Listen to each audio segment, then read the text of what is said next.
Today, Putin did not begin his morning with a cup of black tea as usual, but with deep anxiety over the safety of his own family after Ukraine carried out what may have been the boldest counterstrike since the war began. December 27, 2025.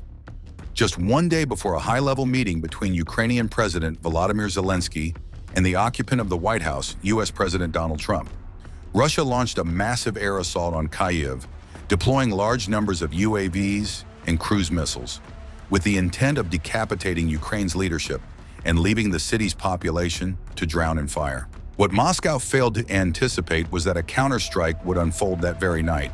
While Russian missiles were still flying over Kyiv, Ukraine's response targeted a sequence of high-value, strategically significant objectives. First and most critically, a direct strike toward President Putin's residential compound in Novgorod, northern Russia. This was followed by a wave of attacks on oil refining facilities, unmanned boat storage sites, and power substations across Russia. Everything began on the night of December 27th, when Russia's operation was no longer a probing action, but a deliberate display of force staged on the eve of the Ukrainian president's meeting with his American counterpart.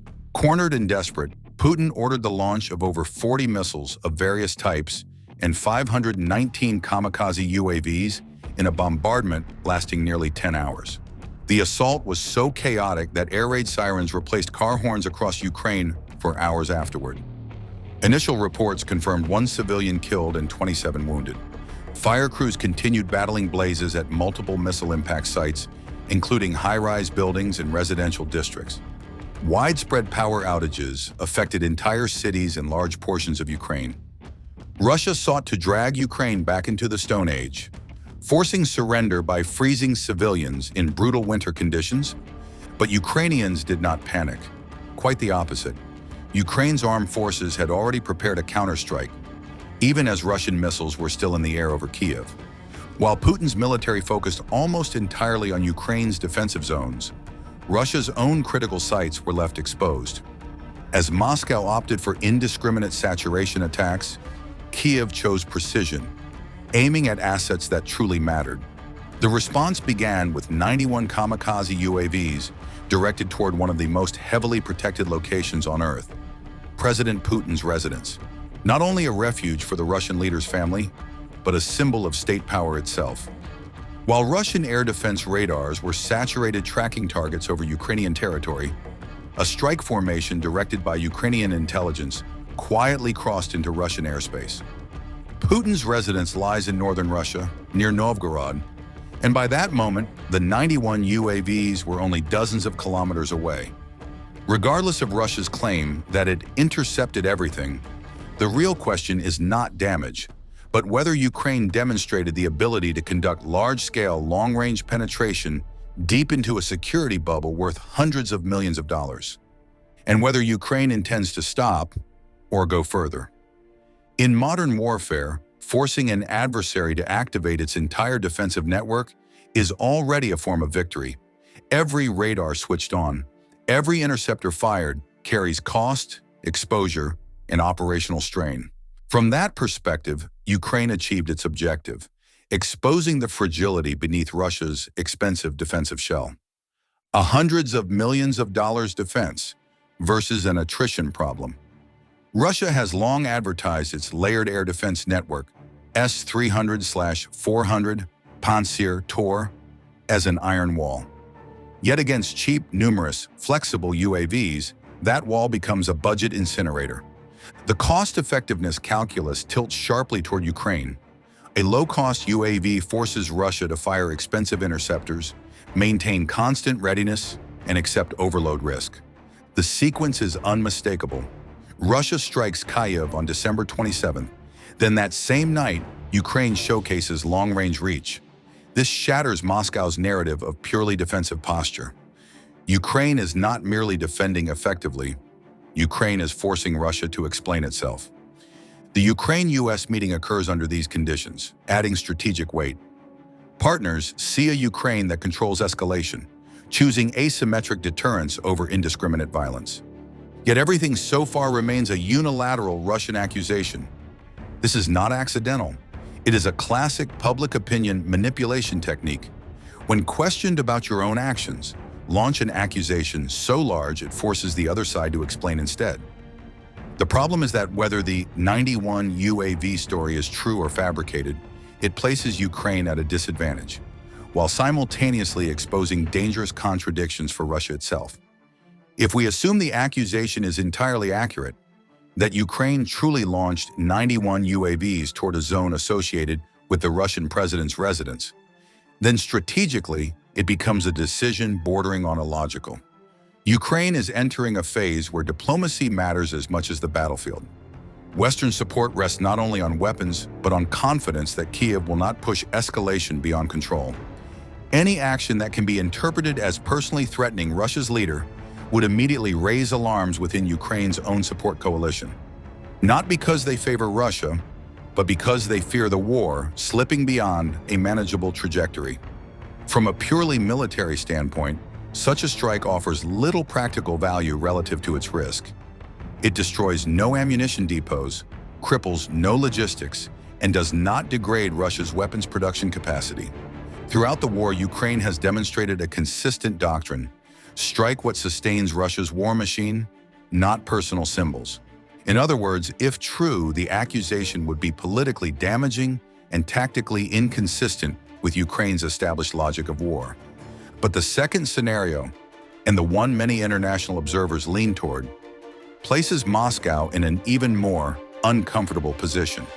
If the 91 UAVs figure is inflated, or the entire narrative constructed for media purposes, then Russia has inadvertently posed a question it never wanted asked. How strong is the hundreds of millions of dollars defense system Moscow claims is impenetrable?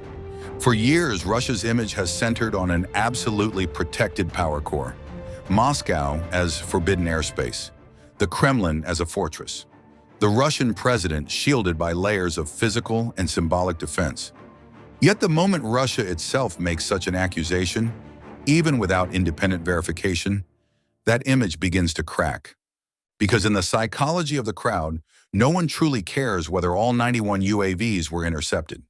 What they hear is that 91 UAVs existed in the story, and that alone is enough to plant doubt. If Moscow feels compelled to publicly reassure that every UAV was intercepted, that alone signals that absolute security is no longer a given. Russia's elite, a class that lives off the perception of stability, will inevitably ask the most dangerous question of all: do propaganda and reality still align? When the two events are placed side by side, the strike on Kyiv and the 91 UAV accusation, it becomes difficult to believe they are unrelated. Russia strikes Kyiv on the eve of diplomacy to project strength. Then it launches an accusation to reframe the narrative, shifting Ukraine from the victim of airstrikes into a suspected escalator. It is a clever short-term information maneuver, but a high-risk one over the long term.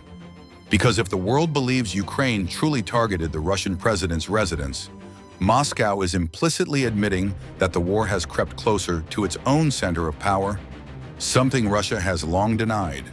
And if the world does not believe it, the entire episode will be seen as a time smear, deployed during a sensitive diplomatic window to weaken Kyiv's standing in Washington. Either way, the long-term beneficiary of this narrative is not Ukraine, and paradoxically, it is not fully Russia either. What Moscow gains is time, public confusion, and a brief moment that blurs the strike on Kyiv. What it pays in return is erosion of the very security image it spent years constructing. Modern war does not play out only over Kyiv's skies or in trenches in eastern Ukraine. It unfolds in how stories are told, and in who is forced to explain themselves first. And in the 91 UAV narrative, the most telling detail is not the number, but how badly Russia needs that story. Here, the narrative enters its second phase, where propaganda ceases to be just words and becomes a double-edged blade capable of cutting its wielder. By pushing the 91 UAV accusation to its maximum intensity, Moscow is not merely trying to damage Ukraine's image in Washington. It is staking something far larger: which version of Russia the world will choose to believe. Meanwhile, the chain of events keeps circling back to its starting point, the Ukraine-US meeting. While the Kremlin constructs another front, the front of accusations. The real war is unfolding elsewhere. The battlefield map lights up once again. As Russian air defense radars remain saturated, locking targets over Ukraine, Kiev executes another move inside the neglected depth of Russian territory. Ukraine does not argue with words, nor does it feel compelled to prove its innocence against politically framed accusations. Instead, it responds in the only language war truly understands: targets. This time, there are no Russian claims of intercepted everything. Instead, there are massive fires at the ELOU AVT-5 unit, the core processing facility of the Syzran oil refinery in Samara Oblast. The strike took place at night, following the same pattern Ukraine has repeatedly employed in deep rear attacks inside Russia. Long-range UAVs approached at low altitude, slipping through airspace stretched thin by other missions, before striking critical technological sections of the refinery. Within minutes, fires erupted across several fuel processing zones, sending up large smoke columns visible from miles away. Local authorities were forced to acknowledge the blaze and deploy firefighting crews for hours, while refinery operations were emergency halted to prevent spread to storage tanks and high-pressure pipelines. Reports also indicated that the facility was hit multiple times throughout the night. A key refinery within Rosneft's network, meaning fuel supply disruption across the Volga region and southern military logistics routes for roughly 2 weeks. The equivalent of 350,000 tons of refined product lost and nearly $200 million incinerated from Putin's balance sheet. In high-intensity war, even a brief production halt generates cascading effects. Civilian-recorded videos of the blaze spread rapidly online, accompanied by reports of power outages across the city. A direct strike on a local power substation was also noted, while from Moscow's side, 12 UAVs shot down was the full extent of what could be claimed. The Syzran oil refinery, operational since 1942, processes up to 9 million tons of crude annually. More critically, it lies 700 kilometers, approximately 435 miles, from the Ukrainian border, raising serious questions about Russia's air defense depth. How could low-cost UAVs traverse 700 kilometers through dense air defense coverage without being detected? The answer lies in massive decoy swarm tactics, deployed at an almost unimaginable scale. Within just 3 hours, Russia's Ministry of Defense reported intercepting 111 UAVs heading toward Russian territory, even toward Moscow itself. But that figure remains far too small relative to the scale of UAVs Ukraine actually launched. Ukraine did not stop at refineries. It continued striking the arteries that feed Putin's war machine. Also on December 27, a wave of Ukrainian long-range UAVs approached Tuapse port, a critical energy logistics hub on the Black Sea. According to Russian statements and international sources, multiple explosions were recorded near port facilities and coastal industrial zones, triggering localized fires. Russian emergency services sealed off the area and fought the blazes for hours. Acknowledged damage included port infrastructure, segments of gas and energy pipelines tied to fuel transit, and temporary disruption of operational chains. Although Moscow claimed the situation was under control and limited details, the cascading impact was undeniable. In the end, this story is no longer about Kiev, nor Novgorod or Tuapse. It sits on the global political chessboard, where power is measured not by missiles launched, but by how many questions you force your opponent to answer. Russia may continue to insist it intercepted everything. Yet the very need to say so is itself an admission that absolute safety no longer exists. For years, Moscow cultivated the image of an untouchable power center, where war happened elsewhere, in buffer zones, on other people's land. The events of late December fractured that order. When the Kremlin must strike Kyiv, reassure its own elites, and redirect international opinion all at once, it is no longer acting from a position of total initiative. It is a great power pulled into political defense. Ukraine, by contrast, does not need to declare victory. It does not need to prove every UAV, every coordinate, every strike. What it has achieved is control of the narrative, forcing Russia to explain, justify, and react. In modern politics, that advantage outweighs any tactical map. And this is what truly unsettles Moscow. When war inches closer to the center of power, When symbols of safety must be defended with words, trust, the most valuable asset of any regime, begins to erode. Not because a strike succeeded, but because people begin to believe that such a strike is possible. This war will continue. But after that night in late December, one boundary was erased.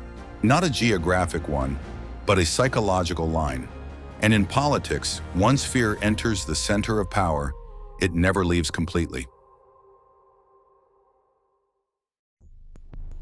Just days after the New Year celebrations, Russia launched a direct strike into Ukrainian territory. At the very moment Kiev and Washington were attempting to stabilize the situation and explore pathways toward peace. This time, however, Putin's chosen target struck at two sensitive points at once: a US-owned oil refinery operating on Ukrainian soil. But Moscow did not celebrate for long. What followed was a counterstrike from Kiev that would threaten to drag vast portions of Western Russia back into a modern version of the Stone Age. At 11:15 p.m. local time, on January 5th, 2025, Ukraine delivered its answer to Russia's attack. It was not sent through microphones or press statements, but packaged inside kamikaze drones that lifted silently from their launch points and vanished into the night. The strike began as swarms of loitering munitions launched simultaneously from sites along the border, flying low, splitting formations, and pushing deep into Russian airspace. These were not expensive weapons. They were something Ukraine had turned into its own form of warfare art: home-built UAVs. These drones were not flashy, no jet engines, no elaborate stealth coatings. They were cheap, quickly assembled, and launched in mass. Exactly the kind of threat rigid, heavy, and costly air defense systems despise most. Inside the control rooms, Ukrainian drone operators pressed their faces to glowing screens, tracking every feed transmitted through FPV optics. The UAVs entered Russian air defense coverage almost immediately after crossing the border. Radar screens lit up as hundreds of targets flooded the displays. Ukrainian commanders were unconcerned, because their objective was precisely that: to be detected as early as possible and to hold Russian air defenses in place for as long as possible. These drones were not meant to destroy, not to penetrate concrete, not to generate spectacular explosions. Their mission was singular: to blind Russia's air defense network. As the improvised UAV swarm advanced, Russian radars were forced to react. Targets appeared from every direction: slow speeds, varying altitudes, chaotic trajectories. Radars scanned continuously. Antennas spun relentlessly. Operators struggled to classify what was real and what was decoy. That was the moment Russian air defense was pulled into a familiar trap. Surface-to-air missiles were launched, not to protect strategic assets, but to chase shadows. One missile, then two, then many more. Each button press sent hundreds of thousands to millions of dollars into the sky to destroy drones costing only a few $1,000s apiece. Russian radar arrays spun frantically, command chains overloaded. Firing units made choices in panic, losing control of response tempo. On the other side of the radar screen, confidence evaporated quickly. With hundreds of targets appearing simultaneously, no one could tell what was real, what was bait, or whether the next shot even mattered. Russia's hundreds of millions of dollars air defense system became clogged with phantom targets, some of which barely existed at all. And this must be stated clearly: Russia was burning million-dollar missiles to shoot down $1,000 drones. That was not merely waste. It was the sign of a defensive system being manipulated, forced to play by Ukraine's rules, while the real strike had yet to appear on radar. The deception phase was complete. Russian air defenses were occupied. And in that moment, the door to strategic targets swung open. While Russian defenses remained consumed by decoys, the true protagonists entered the stage. The AN-196 Luty, a long-range strike UAV developed by Ukraine specifically for penetrating layered air defenses. Luty was not designed to impress. It was designed to reach targets at ranges of up to 500 miles. This is a long-range attack UAV built for deep penetration into enemy territory, carrying a penetration incendiary warhead capable of destroying key industrial structures. It does not require a massive explosive charge. Only the ability to punch through the right weak point and let fire and fuel do the rest. It flies low, terrain-hugging, minimizing exposure to radar detection. Its airframe uses composite materials, producing a small radar cross-section, not fifth-generation stealth, but enough to complicate stable radar lock. Russian radars were still busy sorting decoys. Missile batteries were still firing at cheap targets. Command structures had not yet restored order. In that window, the AN-196 Leoty slipped quietly into the target zone.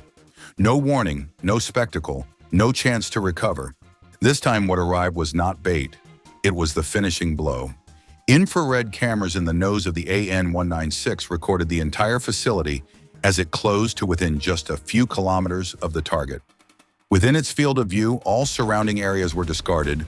Attention narrowed to a single point, the fuel storage complex. The target was not chosen at random. Syzran oil refinery, located in Syzran, is a critical node in Russia's fuel logistics chain, supplying the Volga region in deep inland transport routes. Not a political symbol, not a showpiece target, but a facility whose shutdown slows the entire system. A site whose destruction could plunge large portions of southwestern Russia into darkness in the middle of a harsh winter. One point must be made clear. Ukraine is not striking to flatten Russia, nor to push the war beyond necessary limits. This attack was not meant to turn Russia's rear areas into ashes. It was meant to send a precise message.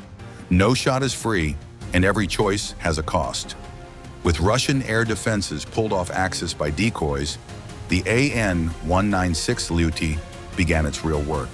It passed through the newly created air defense gap, low, silent, leaving no clear signal for radar to lock. No mass rush, no scattered strikes. Leoty drove straight into the refinery's critical processing zones, fuel tanks, central pipelines, points where a single penetration can trigger localized chain fires. The core strength of Leoty lies in its design philosophy. It does not rely on speed, brute force, or a frontal assault on dense air defenses. All it needed was to get through. In modern warfare, defeating air defense is not about outrunning missiles. It is about arriving when the defender is looking the other way. And then the first Leoty slipped straight into the refinery's core zone, the explosion igniting instantly. But this was not a declaration of war. It was Ukraine's retaliation, because 14 hours earlier, at 9:15 a.m. local time, over Dnipro, Ukraine, a Russian Shahed loitering munition dove into a U.S.-owned oil facility. It was a Bungie refinery, a U.S. company, U.S. capital, operating legally on Ukrainian soil. 300 tons of oil were destroyed, spilling from storage tanks into the streets, turning an industrial zone into a scene of contamination and disruption. This was not an incident. It was a deliberate decision, a strike on U.S. interests in broad daylight on Ukrainian territory. And if the assessment stops at material damage alone, it misses the point entirely. The focus is not the number, 300 tons, but the target itself. Anyone who still thinks this was an isolated shot has misread the tempo of modern war. The impact occurred. Flames erupted, not an explosion meant to level the entire complex, and that restraint was intentional. Ukraine did not need to destroy the whole refinery. It only needed to paralyze it. One damaged tank, one processing unit shut down. A chain of safety inspections stretching days, possibly weeks. In logistics warfare, delay equals loss. Every hour offline is fuel not reaching the market, pressure shifting onto other supply routes, and added strain on an already overstretched system. The Syzran strike ended quickly, cleanly, and with limits, but its effects did not end that night. No flattening, no spectacle, just paralysis. And that was enough. There was no emergency press conference, no emotional statements, no lengthy pleas or accusations before international media. And then the question emerged, not from Kiev, but from the battlefield itself. S-300s, S-400s, Panzers. What were they all doing? The answer was not in lengthy communiques. It was in the results. Russian air defense did not disappear. It was overloaded. When decoy UAV swarms flooded in, the system faced more simultaneous targets than it could process. Radars tried to track everything and ended up tracking nothing that mattered most. Radar screens became chaotic. Signals overlapped.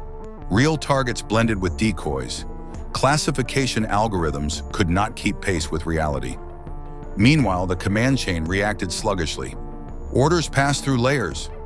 Launch decisions required confirmation. Each passing second widened the opening for the attacker. This is the inherent weakness of a defensive system built on old logic. Expensive, complex, and heavily process-dependent. The comparison is unavoidable. On Russia's side, air defense is worth billions, rigid response, sharply degraded effectiveness under asymmetric attack. On Ukraine's side, cheap UAVs, flexible organization, creative tactics, forcing the opponent to play by Ukraine's rules. In this confrontation, it was not expensive technology that prevailed, but adaptability. Russian air defenses were designed to stop missiles and aircraft. Faced with a coordinated swarm of low-cost UAVs, their true nature was exposed. This is the real shape of modern war. It is no longer a contest of who has stronger radar, more launchers, or more expensive missiles. Victory turns on something simpler and more ruthless. Who can force the opponent to react off-tempo? When the defender shoots the wrong targets, wastes munitions, and commits the entire system in the wrong direction, costly technology becomes a heavy machine that grinds itself down. Powerful when the opponent plays by the rules, clumsy when the rules change. And in that moment of confusion, the Sizran strike slipped through. The chain of events on January 5th was not a series of isolated explosions. It was a strategic message sent clearly, in two different directions. In less than 14 hours, two refineries, two countries, two entirely opposite messages were delivered by fire. This was not impulsive, it was a controlled reaction. And in modern war, whoever controls time controls the game. For Moscow, the first and most direct message was this: energy infrastructure is no longer safe.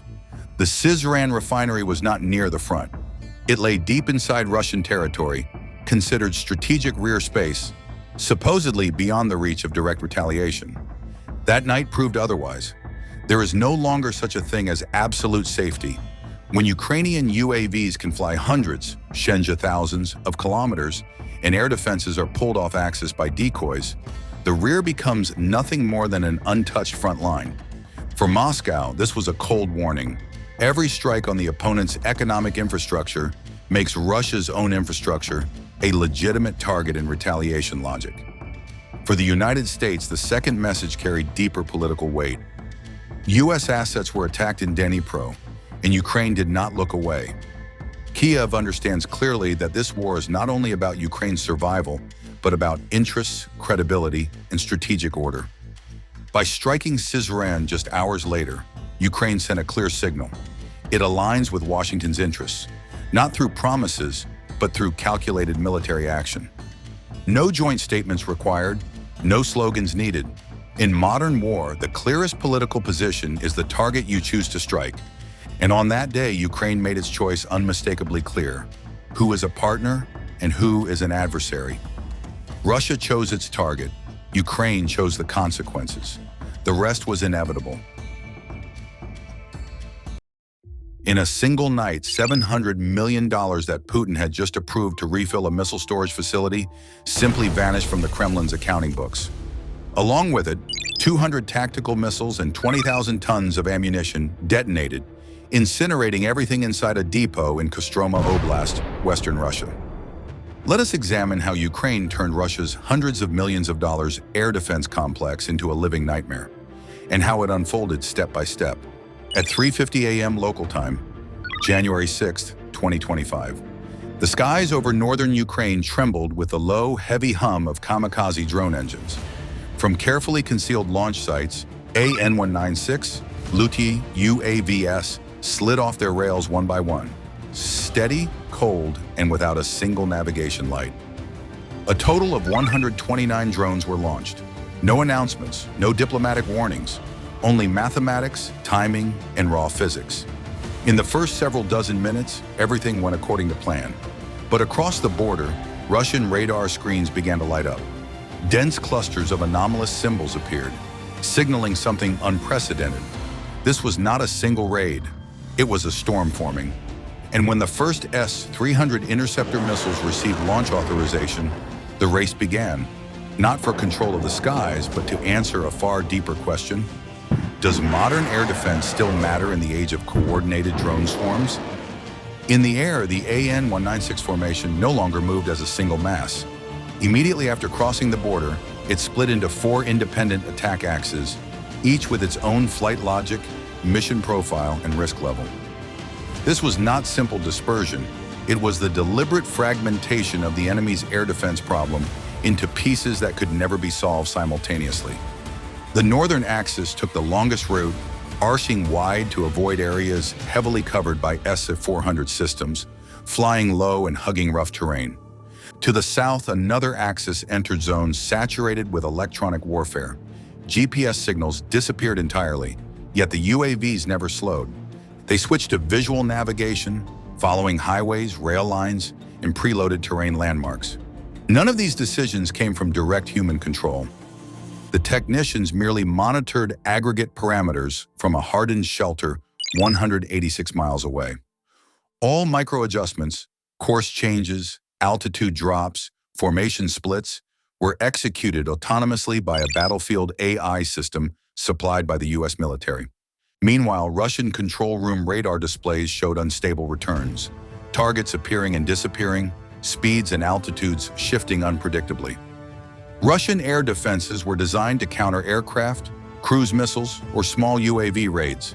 Faced with a massive, dispersed swarm that ignored fixed air corridors, the command system began to lose tempo. Each UAV axis forced commanders into impossible choices: where to concentrate fire, which direction to ignore, and most critically, whether what they were tracking was the main strike at all. In that hesitation, time slipped away. And in swarm warfare, time is the most dangerous weapon of all. At 4:15 a.m., while the primary UAV axes continued their silent advance, another element of the plan revealed itself. The moment Russian defenses stepped into the most dangerous trap of all. To the east, a group of older, slower UAVs suddenly climbed to several thousand meters, activating radar reflection amplifiers. On Russian monitoring screens, these signals no longer looked like drones. They resembled cruise missiles racing toward the heart of Russian territory. The response was almost instinctive. High-level alerts were issued. Air defense units shifted to maximum combat readiness. Interceptor fighters received emergency scramble orders, and tracking radars swung en masse toward the new threat vector. For a few critical minutes, the entire Russian defense network was stretched toward a single direction, one that contained no real danger at all. This was not human error, it was systemic. In traditional air defense doctrine, high-altitude, high RCS targets are always prioritized. In the sky, decoy UAVs were shot down one by one, but every drone that fell completed its mission. They consumed interceptor missiles, stretched fighter formations, and, most importantly, absorbed the full attention of air defense commanders during the decisive window. As urgent reports of high-threat targets flooded command channels, the main strike UAVs quietly altered altitude and course, exploiting the gaps that had just opened. When the decoys were completely destroyed, the western sky appeared cleared. In reality, the opposite was true. With the decoy axis finished, the airspace ahead of the main UAV groups grew eerily quiet. This was not safety. It was the brief vacuum before the final defensive layer. The U.S. supplied AI system activated its most dangerous function force convergence. Surviving UAVs from multiple directions ceased parallel flight, gradually adjusting speed, altitude, and timing to meet at a single point. From the Russian defensive perspective, signals reappeared almost simultaneously, but not along a single axis. They arrived from multiple directions, at multiple altitudes, with constantly shifting speeds. This was the moment when air defense commanders were forced to make their fastest decisions, and the exact moment the system's limits began to show. Short-range air defenses are designed to handle a finite number of targets under predictable scenarios. But when 129 UAVs simultaneously penetrated the defensive envelope, the problem was no longer whether to hit, but which target to engage first. Short-range systems opened fire. Missiles left their launchers in rapid succession. On paper, the interception probability remained high. But every launch reduced the ammunition stockpile, and every radar lock meant another target was being ignored. As missile inventories thinned, anti-aircraft guns entered the fight, but guns can track only one target at a time. Meanwhile, UAVs approached in small groups, constantly changing direction, forcing gun turrets to slew back and forth in futility. Russian defenses no longer controlled the tempo of the battle. They reacted to individual shocks, while Ukraine controlled the entire swarm as a single organism, with only a small coordination team. That imbalance did not come from numbers or firepower, but from how the war itself was organized. The moment UAVs breached the final defensive line, the true nature of the attack became clear. This was not a chaotic suicide wave. No drone dove onto the nearest target simply because it was there. They began converging on critical nodes, missile ammunition depots, and Russian forward bases. When one UAV group was shot down, the group behind it did not repeat the same mistake. This was real-time learning, something traditional defensive systems cannot keep up with. Within a few short minutes, the battlefield ceased to be a contest between UAVs and air defenses. It became a deliberate dismantling process, where every strike prepared the conditions for the next. And when the final UAVs entered their dive phase, it was already clear that the outcome no longer depended on remaining numbers, but on the fact that the defense had been defeated from the inside. By the time the last UAVs began their terminal dives, the battle had effectively ended long before. The defenses did not collapse due to lack of ammunition or manpower, but because they lost the ability to function as a unified system. Water supply and firefighting systems were disabled, allowing fires to spread beyond all control. In the final seconds, air defense commanders had few options left. Reports arrived late, conflicted with one another, and carried no operational value. In the air, UAVs no longer needed to evade or calculate complex maneuvers. They simply selected any structure still standing, because at that point, every structure had become a valid target. The defense network no longer existed as a system. It had degraded into isolated firing points, shooting helplessly at a threat already beyond reaction. On the Ukrainian side, technicians monitored the final metrics: targets hit, fire spread, and cascading infrastructure failure. There were no emotions, no moment of celebration. This operation was never designed to create heroic imagery or dramatic shootdowns. It was built to prove a strategic argument. That argument was simple. In the era of swarm warfare, traditional defenses, no matter how modern, still rely on the assumption that humans can keep pace with the tempo of war. But when that tempo is controlled by US-supplied AI systems, when decisions are made in milliseconds and executed simultaneously across hundreds of platforms, defenses begin falling behind from the very first moment. Ukraine accepted the loss of inexpensive platforms in exchange for paralyzing a multi-billion-dollar strategic facility, not through superior firepower, but through a fundamentally different way of organizing war. And as the smoke cleared, what remained was not just rubble, but a cold message to every modern defensive doctrine. If you cannot adapt to algorithm-driven warfare, every final layer of armor is only temporary. When the last fires merged into a single sea of flame, the operation had surpassed the scope of a successful strike. It became a precedent, not because of the scale of destruction, but because of how it was achieved. In just a few hours, a facility protected by multiple layers of modern air defense was completely neutralized, not due to a lack of technology, but because of how that technology was overcome. What alarms strategists is not how many UAVs made impact, but what could not be stopped. Russian defenses did not fail at a single point. They collapsed progressively, exactly according to the logic imposed by the swarm. Every reactive decision came one beat too late. Every corrective measure was applied after the conditions for its effectiveness had already vanished. This was the failure of a defense model built on human reaction speed against an opponent operating on algorithms. The race is no longer about weapon counts or defensive depth, but about the ability to redefine defense from the ground up. Without that, every reinforcement effort only increases the cost of the next strike and eliminates surprise. Once the defense paradox is exposed, the question is no longer, how do we patch what broke, but whether the current concept of defense remains valid at all. Traditional responses, bigger budgets, expanded radar networks, more missiles, address symptoms, not causes. They fail to confront the core problem: defenses designed for a slower war. This UAV campaign demonstrated that modern defenses do not lose because of missing sensors or insufficient firepower, but because they lose the organizational and decision-making race. When hundreds of targets appear, disappear, change altitude, and alter approach vectors within seconds, no human-centered command structure can keep up. Every delayed decision creates an immediate exploitable gap. Here lies the most important lesson. Defense in the new era cannot be merely about shooting targets down. It must be a responsive ecosystem where sensors, firepower, and decisions are integrated at machine speed, not human speed. Without that, every defensive layer, no matter how expensive, remains a temporary barrier against an opponent who knows how to force mistime reactions. On the Ukrainian side, technicians did not create miracles. They simply exploited a basic reality. Once US AI systems are given optimization authority instead of humans, warfare shifts to an entirely new plane. It is no longer a contest of individual strikes or systems, but a confrontation between two ways of organizing war. One side clings to the old order, the other actively breaks it with speed and adaptability.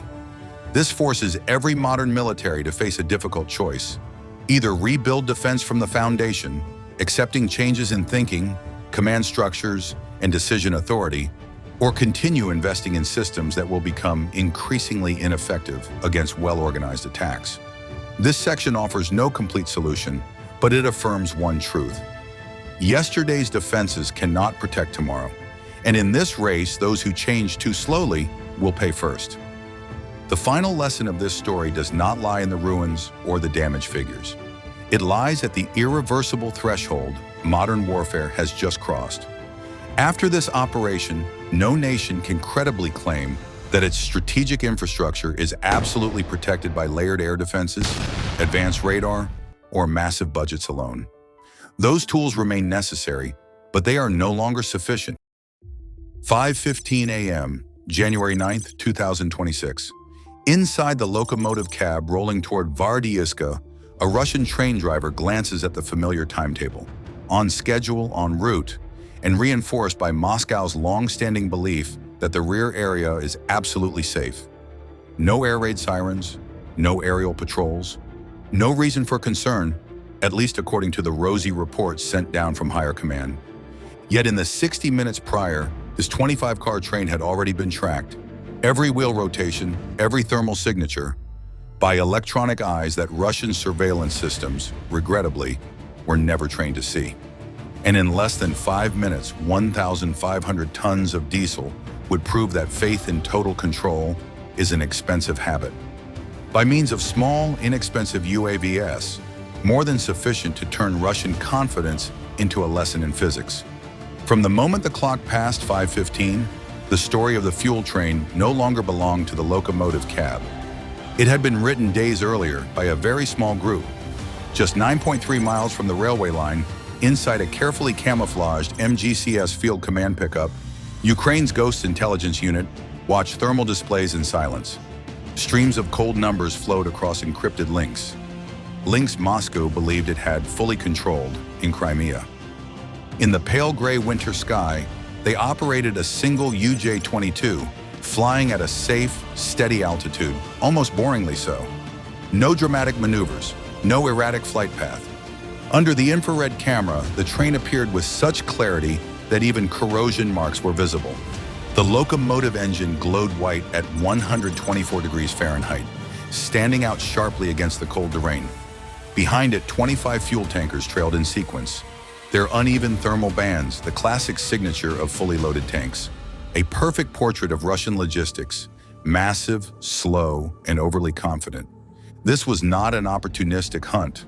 Over the previous 48 hours, Ukrainian intelligence had shadowed the train from its point of departure, recording every slowdown, every protected stretch, and, most critically, the gaps where Russian air defense and electronic warfare layers failed to overlap as neatly as on paper.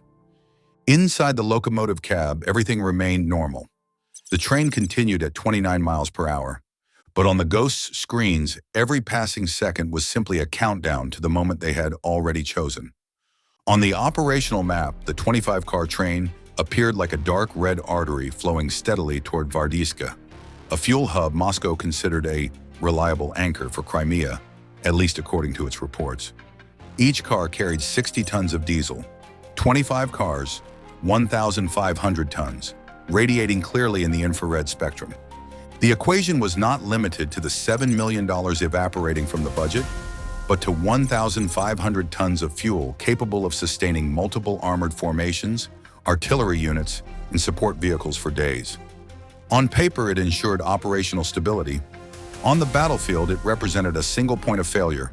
Lose it, and everything behind it begins to lose tempo. Then the train entered the fatal 20-minute window. Not a major breach, just a narrow gap where jamming stations failed to synchronize. A gap created not by lack of technology, but by complacent habits, something Russia had carried over from previous campaigns. Inside the Ukrainian field vehicle, encrypted links remained uninterrupted. No spoken countdown was needed. When a system grows confident for too long, it opens the door for itself. As the train slid past the final edge of the 20-minute window, patience ended. This was when Group 2, controlled by the Ghost, the FPV strike UAVs, lifted silently from their waiting positions. No significant noise, no radio emissions. Nothing for Russian sensors, advertised as blanketing Crimea to lock onto. Inside their lightweight carbon fiber frames ran fiber optic controls, a solution so brutally simple it bordered on an insult to the expensive electronic warfare doctrines Moscow prided itself on. You cannot jam what does not broadcast. Hair-thin fiber spooled out behind each UAV, maintaining perfect digital connectivity with the command vehicle 9.3 miles away. The video feed remains sharp, frame-perfect, without latency. Each UAV carried a modified PG-7VL warhead, originally designed to penetrate tank armor. Against the thin steel skin of fuel tankers, the choice was perfectly ironic. Russia was feeding its war with assets incapable of defending themselves against even basic anti-tank weapons. The FPV swarm accelerated to 99 miles per hour. Through the cameras, the tank cars expanded rapidly in view. In the distance, Russian electronic warfare stations began scanning the spectrum, a belated ritual. But for these UAVs, the radio sky simply did not exist. The confrontation had left the arena of proclamations and budgets. It entered the arena of physics, where Russia often arrives late, and this time was no exception. Only when the FPVs entered their final approach phase did the electronic picture around the train abruptly change. Across Russian air defense frequencies, a storm of jamming erupted, a reflexive, delayed response. Russia finally realized something was wrong, an awareness that came too late. A Lear-3 system was activated in emergency mode, first blasting wideband interference, then shifting rapidly to focus jamming on familiar frequency bands.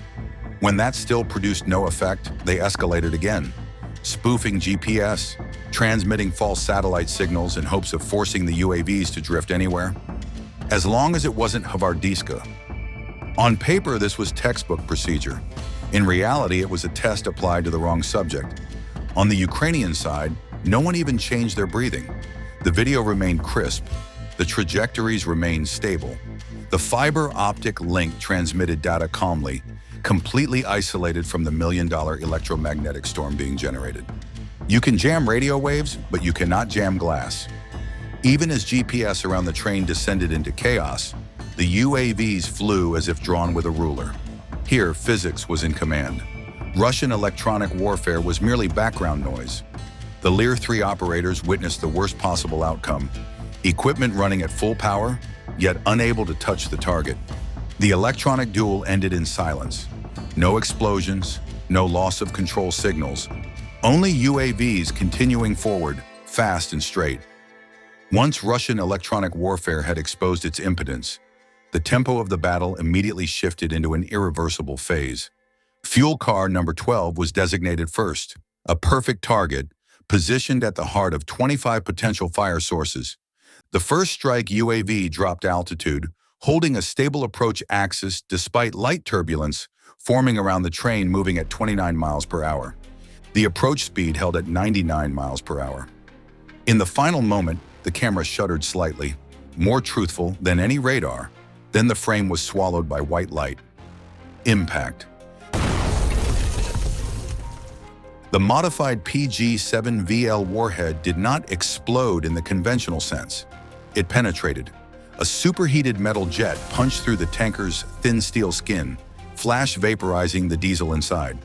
Pressure spiked inside the confined space. The rail car bulged and then tore apart, venting fire sideways like an uncontrolled jet engine. Temperatures leapt far beyond any safety scenario. Scenarios written to reassure, not to be tested. The irony lay in the safety design Russia trusted, the intercar venting system. Built to equalize pressure during fueling, it now became a highway for catastrophe. Burning diesel vapor raced into adjacent cars. Within seconds, a long section of the train turned into a literal chain reaction fire front. Inside the locomotive cab, alarms cascaded. Emergency braking was applied, but inertia does not read press releases. With 1,500 tons in motion, the train did not stop on human command, especially when that command came from a system that had just proven its faith in absolute safety. On Ukrainian special operations screens, the fire blossomed exactly as calculated. No cheering, no commentary. They knew this was only the first contact. That first contact did more than destroy a single tanker. In seconds, it rewrote the conditions of the entire battlefield. Flames from car number 15 formed a violent convective column, pulling in cold air and hurling it back as chaotic vortices. Temperatures climbed so fast that the rails began to discolor, a phenomenon Russia's rear area stability manuals had never considered worth preparing for. The second strike UAV approached car number 7 through a sky tearing itself apart. Gusts shifted constantly. Black smoke thickened. Heat shimmer warped the image like boiling water. The operator corrected the trajectory breath by breath, a skill absent from the self-congratulatory reports of Crimea's rail security units. Below, Russian troops opened fire with AK-74s. Streams of 5.45mm rounds cut through smoke, delivering more confidence than effect. Firing at a UAV moving nearly 99 miles per hour in three-dimensional space, amid thermal convection and smoke, is a ritual of reassurance, much like Moscow continuing to call this a localized incident when reporters ask questions. The third UAV headed for car number 19. In the cab, emergency brakes had already been pulled, but 1,500 tons rolling does not stop. Rear cars continued sliding into the fire, turning inertia, Russia's presumed ally, into a traitor. On Ukrainian command screens, this came as no surprise. Once the hell created by Russia's own logistics began running itself, all by-the-book reflexes became meaningless. Before the fire columns could weaken, the air above the train became an aerodynamic maze. Vortices, convection, and dense smoke sealing off every clean approach. At that moment, the Ukrainian team shifted into the phase Moscow hates most, stacking targets, forcing catastrophe to propagate faster than any command could keep pace. The second UAV forced its approach axis. No more clean flight path, no perfect angle. In smoke and thermal distortion, the only standard was close enough to trigger a chain reaction. Impact occurred in an instant. The penetrator opened another mouth of fire, extending the inferno along the train's length. Heat surged, more cars burned. On the ground, sporadic AK-74 fire traced futile lines. In the locomotive cab, alarms fell silent as cables and sensors were incinerated. Remaining control efforts evaporated, not for lack of orders, but because physics does not negotiate. On Ukrainian command screens, the picture was unmistakable. This was no longer a localized incident. This was a severed artery, and Russian confidence, fed by reports and habit, was paying the price to the cadence of fire and steel. As the inferno consumed the train's body, the team shifted focus to the last target with practical value, the locomotive. As long as that mass of steel could transmit force, Moscow could tell itself something was still salvageable. In war, such self-comforts are often best extinguished early. The final UAV plunged in under the worst conditions of the entire operation. The convective column had stabilized into a violent wind tube, lifting and pushing, turning flight calculations into chance. From the nose camera, the locomotive appeared as a warped block of metal, fire reflecting off scorched paint. Heat made the frame tremble, yet amid the chaos, the weakness had been pre-selected: the engine compartment, the last beating heart of a dying system. Below, a few Russian soldiers kept firing by reflex. Tracers crossed the frame and vanished into the sea of fire. No one was thinking about saving the train.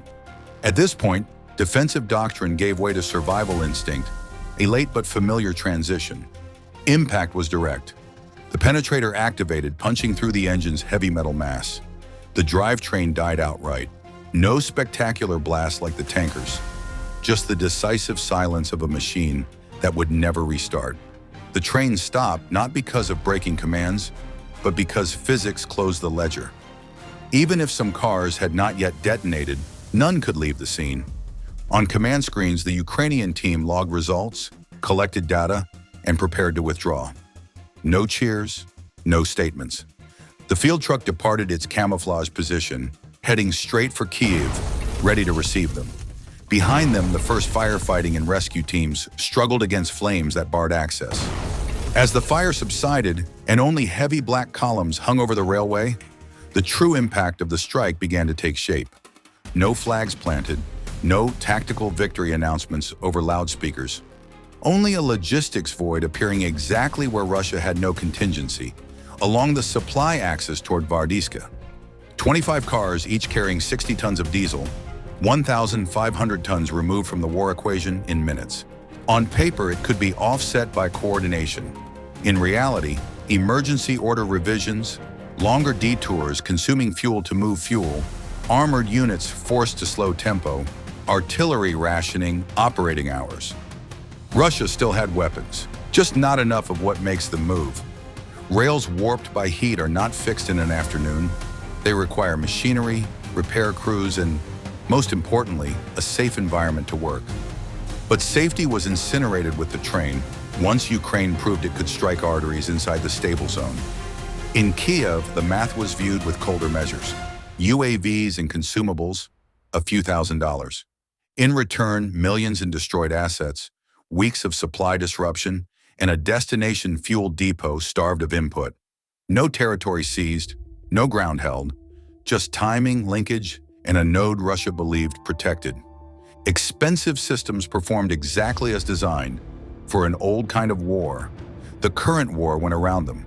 While Moscow searched for language to call this a technical incident, reality stamped the truth. The rear area is not safe, only not yet chosen. As the sun climbed and black smoke thinned on the horizon, the final picture of the operation spoke more clearly than any statement. No national catastrophe, no decisive strategic strike, in Moscow's preferred phrasing for others' failures. Just a train erased, a supply line cut, and a logistics system forced to slow precisely when it could not. On the Russian side, responses followed the familiar script. Internal reports labeled it a localized loss. Media avoided numbers. Words like sabotage and defense penetration were replaced with incident and fire of unknown cause. But the battlefield does not read newspapers.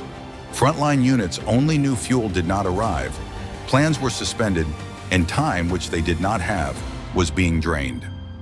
In the end, this is not merely the story of a fuel train bound for Vardiska.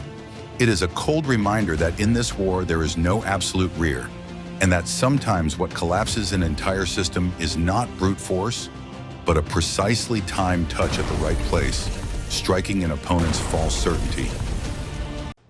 At 4:50 a.m., the 11th of January 2026, the Caspian Sea was still half asleep. More than 93 miles offshore, Russia's Yuri Korchagin oil platform was quietly pumping ton after ton of crude into its storage tanks. A block of steel in a flat, calm sea. No fleet, no coastal missiles, no bombers, just oil, steel, and confidence built over many years. The platform normally produces 8 million cubic meters of crude per year, equivalent to roughly 22,000 tons of oil, about 160,000 barrels per day. A single day of disruption means $12 million vanishing straight into the sea beyond Putin's reach. And in less than 10 minutes, a swarm of kamikaze drones would fire this platform from the battlefield, literally. At that moment, beneath the black surface of the sea, 3 thin wakes were advancing. No emissions, no signals, nothing large enough to trigger a defensive reflex.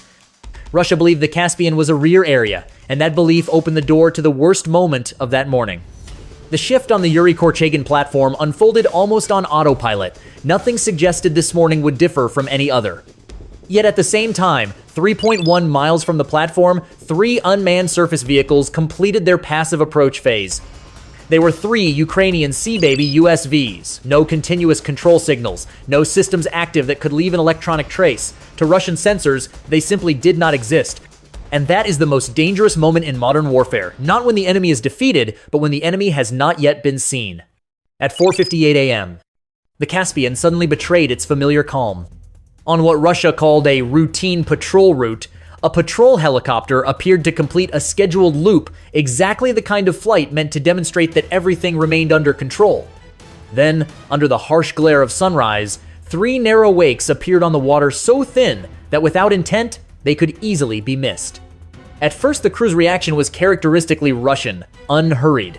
The Caspian was a home pond. No one attacked here. Whatever was on the surface was probably drifting debris or a lost civilian craft.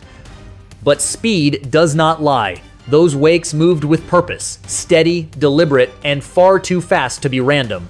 The helicopter descended, switching to electro-optical observation, and here, the irony began to surface. A machine built to hunt tanks marketed as a NATO killer was now struggling to understand what it was looking at.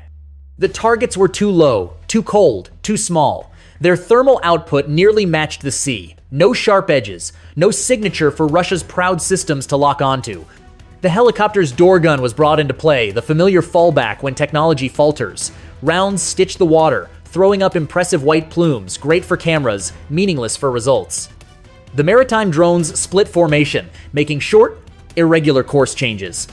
A system trained to track T-72 seconds was now forced to chase, dancing pixels on the waves, and it lost. Radar confirmed objects, but not cleanly enough to do anything more than confirm. Electro-optics required manual tracking. At high speed, even tiny errors became misses, measured in tens of meters. Meanwhile, the Ukrainian vehicles did not need to look good, they only needed to go the right way. After a short pursuit, helicopter fuel drained faster than confidence. With no backup and no layered defenses in the Caspian, the helicopter was forced to withdraw, leaving behind the absolute safe zone for what it failed to stop. Control was handed off to the layer Russia trusted most, electronic warfare.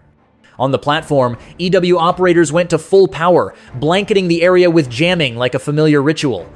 In theory, cut GPS and it's over. Anything flying, sailing, or crawling on the sea that depends on satellites will drift, stop, or self-terminate. At 5:05 a.m., GPS really did disappear. On Ukrainian command screens, satellite icons went dark cleanly. And then, nothing happened. The 3 wakes held course, speed, and rhythm. No panic circles, no drifting, no effect to report. That was the moment the illusion cracked. Russian EW struck an outdated layer while Ukraine had moved on long ago. When GPS was cut, the Sea Baby vehicles switched to INS, calculating position through inertia and time. And when needed, they borrowed GLONASS, which Russia could not heavily jam without blinding itself. A defensive system forced to respect its own satellites while the opponent freely chooses what to use and what to discard. EW systems were now sustaining maximum power in salty maritime air. Heat rose, cooling fans howled, and modules pushed beyond design limits. The order to maintain jamming at all costs sounded heroic until an overheated link distorted the coverage shape.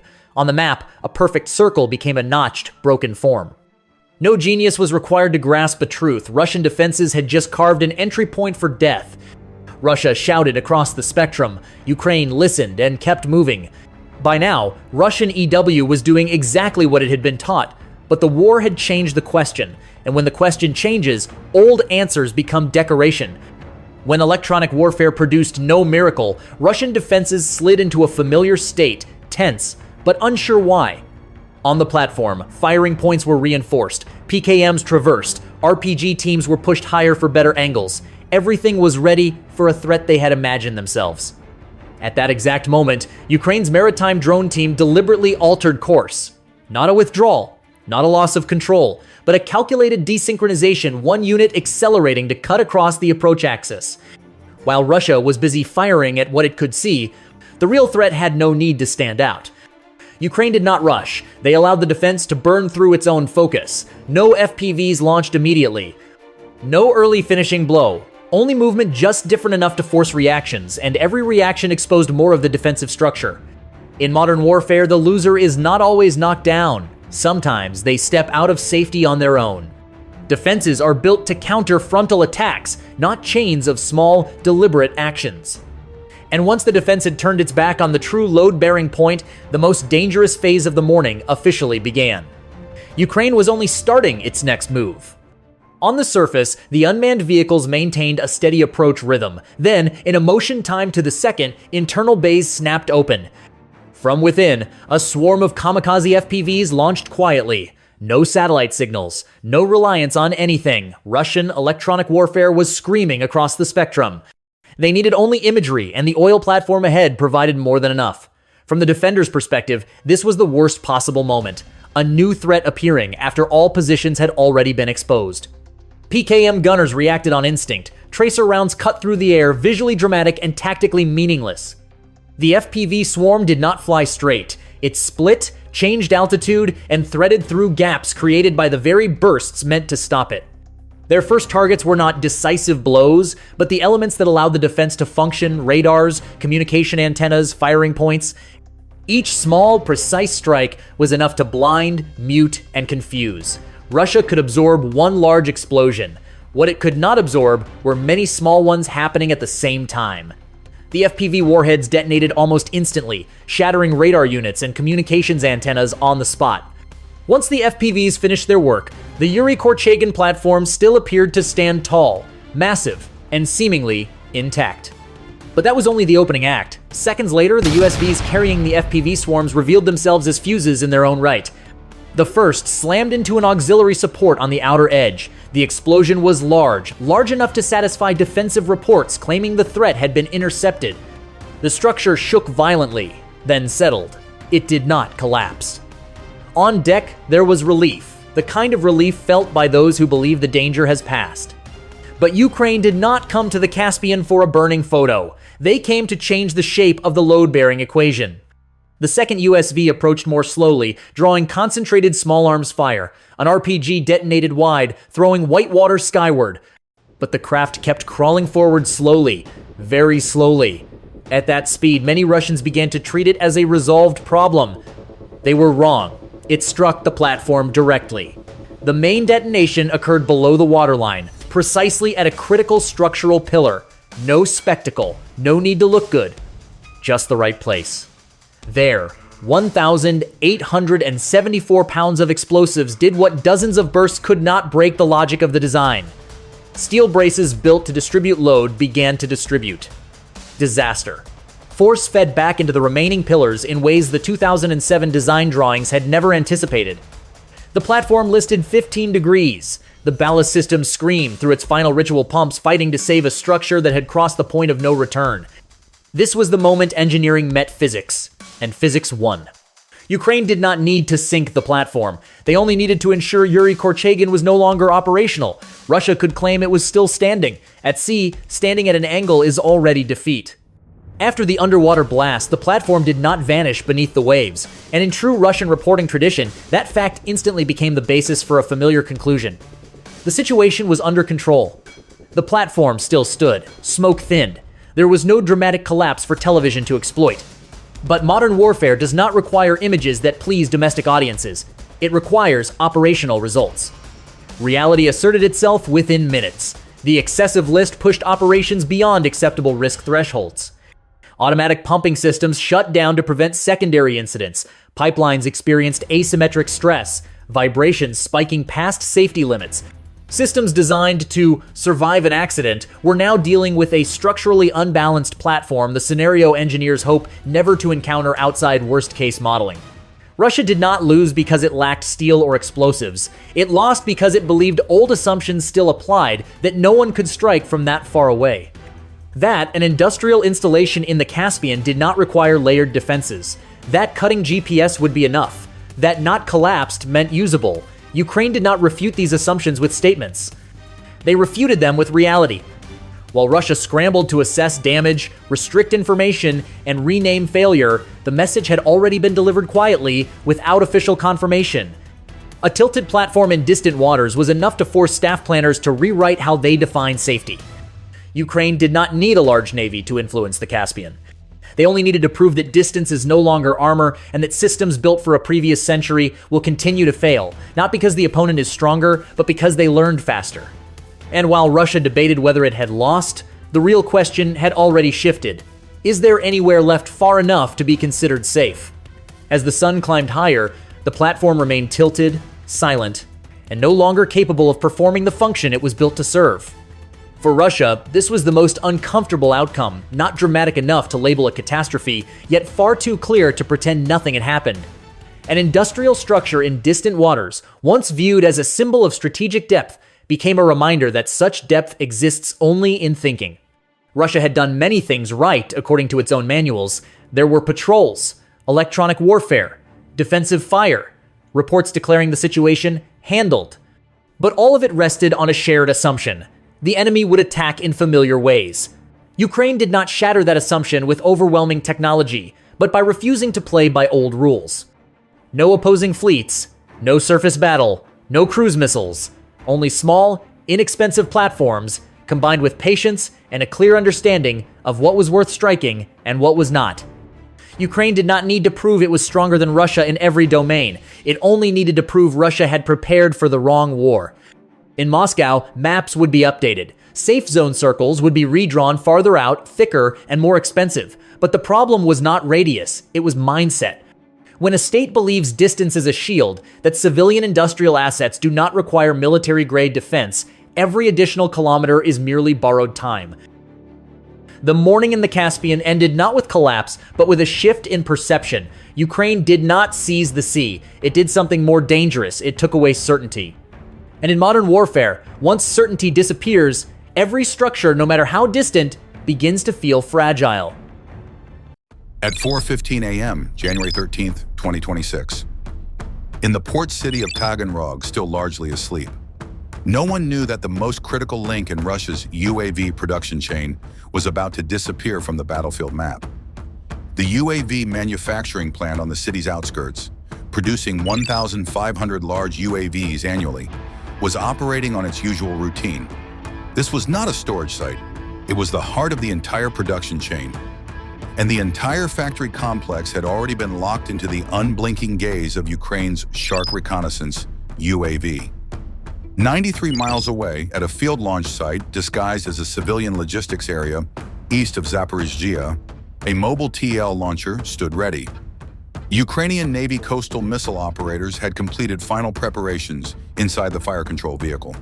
Target designation radar, fused with reconnaissance UAV data, was firmly locked onto the main assembly hall of the $1 billion industrial complex. The launcher jolted as two R-360 Neptune missiles were fired on a low-angle trajectory, minimizing exposure to Russia's Kupol military satellites. During the first 15 minutes of their terminal journey, the missiles maintained a medium altitude of 492 feet, cruising at 528 miles per hour, near subsonic speed. The objective was to break free from the launch area detection zone, sever any traceable launch signature, and transition into a radar-neutral flight corridor. At this altitude, the R-360 Neptune pair fell outside the priority envelope of long-range early warning radars, which are optimized for high-altitude or high-speed targets. Their radar reflections were weak, stable, and lacked clear threat characteristics, never crossing the alert activation threshold. If they appeared on operator screens at all, they were dismissed as terrain clutter or non-standard contacts, insufficient grounds to escalate readiness. No pantsir or TOR systems were placed in firing posture. No regional alert was issued. In that critical moment, Russian air defense still believed nothing was inbound. As half the flight elapsed, the Neptune pair abandoned a straight optimal path. The missile actuators began adjusting the axis in small increments, just a few degrees at a time, enough to shatter every destination prediction logic within Russian defensive systems. The flight path fractured into subtle segments, pushing Russian air defense into a state of passive confusion. The target no longer formed a stable vector for continuous tracking. Predictive algorithms failed to merge the signals into a coherent threat, repeatedly downgrading the contact to uncertain. During a night shift, such signatures are routinely categorized as kinematic noise or tracking error, insufficient to justify interception orders. At 4:23 a.m., Russian air defense finally began to sense something abnormal. Several radars in the Rostov region registered brief reflection spikes, too weak to confirm a missile, too vague to trigger an intercept sequence. When the missiles were less than 31 miles from the target, both abruptly altered course. The axis shifted toward a secondary vector, deviating away from the factory, appearing to overshoot the target entirely. The effect of this anomalous trajectory on Russia's intercept cluster was profound. Every defensive prediction collapsed. The S-300 task group was effectively outplayed. Putin's inherently reactive defense algorithms generated a cascade of results, all wrong. This was no accident. It was a deliberate Ukrainian Navy deception maneuver, formally checkmating Moscow's spatial geometry assumptions. In the final seconds, as it appeared the missiles had missed, the Neptune pair suddenly snapped back, diving directly toward the roof of the main assembly hall, the weakest point in the entire chain. A Panzer S one-point defense vehicle near the facility finally rotated its turret, but at that instant, it could only observe, not intervene. The R-360 Neptune is a subsonic cruise missile, over 16 feet long, with a launch weight of 1,873 pounds. Most critically, its 330-pound high-explosive penetrating warhead was traveling at approximately Mach 0.8. The Neptune punched through the factory roof in under 1 second. The 330-pound HE warhead detonated inside a confined space, a dry, compressed blast within the assembly hall. The explosion propagated as layered shock waves, rebounding from the floor into the steel load-bearing beams, warping them, causing partial roof collapse that rapidly cascaded across the hall. No chain detonation was required. One precise breach was enough. Power in the assembly zone was completely lost. Automatic fire suppression systems lacked sufficient pressure. Assembly equipment, calibration jigs, and electronic production lines were deformed beyond recovery. Semi-finished UAVs did not burn violently, but suffered mechanical distortions, rendering them unusable. This is the most catastrophic form of damage for precision manufacturing. Rescue crews arrived, but the production line had been dead for over 20 minutes already. Thick black smoke blanketed the area, while the stench of burned electronics and intense heat formed a fire barrier, preventing rescue access. No casualties were reported, but civilian footage from nearby neighborhoods clearly showed the scale of destruction. The factory still exists on the map. Its UAV production capacity does not. The internal blast in the main assembly hall destroyed not only physical infrastructure, but the entire operational capability of Taganrog's UAV production complex. Roof collapse and warped load-bearing structures eliminated geometric precision, an absolute requirement for large UAV assembly. Jig systems, mounting tables, avionics integration lines, and flight calibration equipment were thermally and structurally distorted, making short-term recalibration impossible. Stocks of semi-finished UAVs and electronic components did not burn completely, but mechanical deviation and heat exposure forced total disposal. From an industrial standpoint, the production chain suffered functional death, irrecoverable through temporary repairs. The factory will require 6 to 9 months to restore even minimal capacity, assuming replacement machinery and facilities are available. During that period, Russia loses not only UAV output, but battlefield supply tempo, disrupting operational plans reliant on reconnaissance and medium-range strike UAVs. The plant still exists on paper, but in practice, it has been removed from the war. Another piece of news allowing Ukrainians and supporters of peace to begin the day on a positive note, though it will be anything but pleasant for Putin. Bye for now.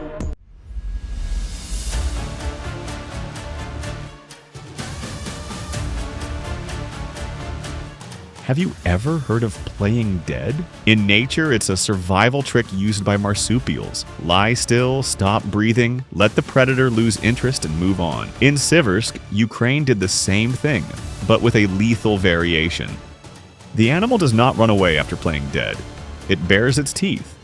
And right now, it is tearing into the Russian army in the very hunting ground Moscow thought was its own. Russia believed it had taken Siversk. In reality, Ukraine turned Siversk into a snap-shut trap, where every step forward by Putin's forces only tightens the lid. On December 23rd, the BBC reported that Ukraine confirmed the withdrawal of its forces from this frontline town, citing the goal of preserving soldiers' lives and combat capability in the face of Russia's manpower advantage. Moscow read that message as collapse. They applauded, yet they advanced, and they walked straight into the trap. 3.5 years earlier, Russia had pulverized Siversk with artillery and bombs. A small town positioned in front of the steel-hard defensive belt Putin had to breach if he wanted to swallow Donetsk, then the Donbass. Every reinforcement wave was another batch of lives fed into the grinder, worn down by Ukrainian firepower and terrain, one by one, day by day.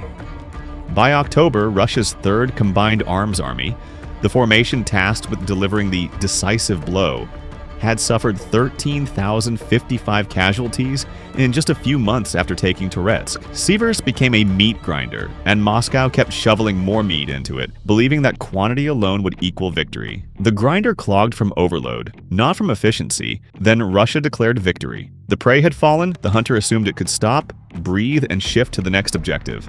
But that is not what happened. Despite its destruction, Siversk was never a hold-at-all-costs city for Ukraine. It was a kill zone. The defenders here removed thousands of Russian soldiers from the fight, turning every ruined street into a blood-soaked equation for the attacker. While the remaining Russian troops celebrated, they failed to realize they had just done exactly what Ukraine needed most. Siversk was no longer a defensive objective. It became a trap, a cheap, efficient, repeatable trap, inflicting greater losses on Putin's forces than any frontal assault ever could. And as Moscow continues to confuse massing troops with making progress, that trap only tightens. Ukraine is now executing a new way of fighting, the very approach that makes what is happening in Siversk possible. That method will be explained shortly. First, we must look squarely at the ground reality of Siversk, where Russia's so-called victory is decomposing by the day. In a detailed breakdown of the situation, New Sky notes that Russia's claimed victory in Siversk is not a victory at all. It is a poisoned chalice. Once consumed, there is no retreat. Ukraine turned the city into a silent trap. No sirens, no exits, only steadily rising losses. The trap works in a very simple and therefore very brutal way. Siversk sits on the axis of the Slavic territories, between Lyman and Lysychansk. More importantly, it blocks the gateway towards Sloviansk and Kramatorsk, the twin pillars of the Donetsk fortress belt. To swallow Donetsk, then the Donbass, Moscow must pass through these names. On paper, Siversk offers real advantages to an occupier. The city sits on elevated ground, providing broad lines of sight. It is a logistics node, facilitates crossings of the Seversky Donets River, and lies close to arterial routes Russia has long coveted. On the surface, it looks like a perfect prize. The problem is this: high ground is a double-edged blade. At Siversk, elevation only has value if the occupier controls both flanks, and Russia does not. Without flank control, pushing forces uphill is no different than stepping onto a display pedestal, placing your formation squarely inside the enemy's fire envelope. Ukraine did not abandon Siversk out of weakness. It withdrew to open a trap, one pre-positioned for Russian units forced to advance by political pressure. The signs were there early. Ukraine did not turn Siversk into a last-stand city the way it had elsewhere. There were no dense concrete fortifications, no urban stronghold network like Maryenka or Avdiivka, where the city itself became a self-contained defensive bloc. In Siversk, Ukraine did not build walls, they built a script. That script is distinctly American in logic. Let the opponent climb into what they believe is an advantage, then cut the flanks, choke logistics, and grind them down. Russia thought it was standing high to observe.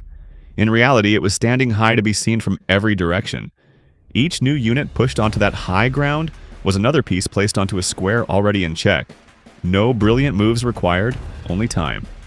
And that is why Siversk is no longer a city in the traditional sense. It is a killing mechanism, a funnel guiding Russian forces into a zone Ukraine deliberately chose for attrition. As Moscow keeps confusing territorial occupation with survivability, the trap only grows more efficient. With every day, every reinforcement, every new victory report. Ukraine fought here almost to the final second, and withdrew only when every remaining option led to certain death. Normally, withdrawing units fall back one line, reinforce a new defensive position, and then counterattack as Russian forces push forward. Siversk was different. As New Sky explains, Siversk was never meant to be held. It was a component of a larger operational picture. If the enemy advances too deep without protected rear areas and flanks, they are smothered by artillery, UAVs, and interdiction strikes. And that is precisely what Russian forces lacked when they entered Siversk. That lack of protection was no accident. It was the direct result of a layered defense system Ukraine built around Siversk. Russia bombarded the area for years, paying in countless lives. But the real cost only revealed itself at the end. Once attrition began to soak in, Putin's forces collapsed. Communications failed as entire units disappeared. Command posts were repeatedly struck. The final infantry elements that entered Siversk were not conquerors. They were the exhausted, fragmented remnants of a formation that had once been far larger. Russia also shot itself in the foot by the very way it captured Siversk. According to the BBC, the city has been reduced to barely anything resembling an urban environment. Its infrastructure erased by Russian artillery and airstrikes. At the same time, Moscow committed a fatal oversight, failing to seize the surrounding high ground, positions that remain under Ukrainian control and dominate fire into the basin below. As a result, when Russian assault groups flooded into Siversk, they moved straight into an unshielded critical zone, as New Sky describes it. Ukraine activated this zone almost immediately after Siversk was declared fallen. By combining terrain with fire control, the trap revealed itself. Every avenue of approach, especially the Russian supply routes now in use, sat squarely inside the kill envelope of Ukrainian artillery and UAVs. The elevated flanks, still not taken by Russia, have now become firing balconies. From there, Ukraine can strike into Siversk at will. The bitter irony is that the very tactic that allowed Russia to take the city has turned back on its owner. The hunter has changed roles, and Siversk, exactly as designed, continues to consume any force compelled to stand inside the basin. Conditions only worsen for Russia the deeper it pushes into Siversk.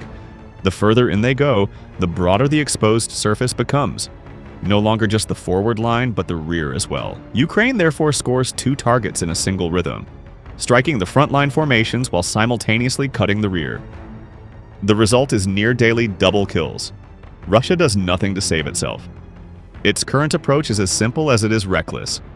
Throw infantry assault groups at the objective, then hope tanks arriving later will solve the rest.